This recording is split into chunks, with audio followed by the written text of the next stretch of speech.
आज जिल्हाधिकारी कार्यालयामध्ये आपण बेटी बचाव बेटी पढावची रॅली काढताय. नेमक्या कशा संदर्भात रॅली काढताय, नेमका उद्देश काय आहे? महिला व बाल राज्य शासनाच्या महिला व बाल विकास मंत्रालयाच्या अंतर्गत हा उपक्रम राबवण्यात येत आहे.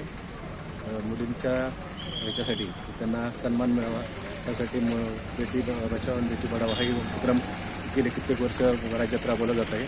त्याच अनुषंगाने जिल्हाधिकारी महोदयांची 8 दिवसांची बैठक झाली होती आणि जिल्ह्यामध्ये प्रत्येक ठिकाणी याची उपक्रम घेऊन त्याला प्रसिद्धी मिळावी आणि त्यातनं मुलींना चांगलं संधी मिळावं यासाठी हा उपक्रम राबवला जात आहे.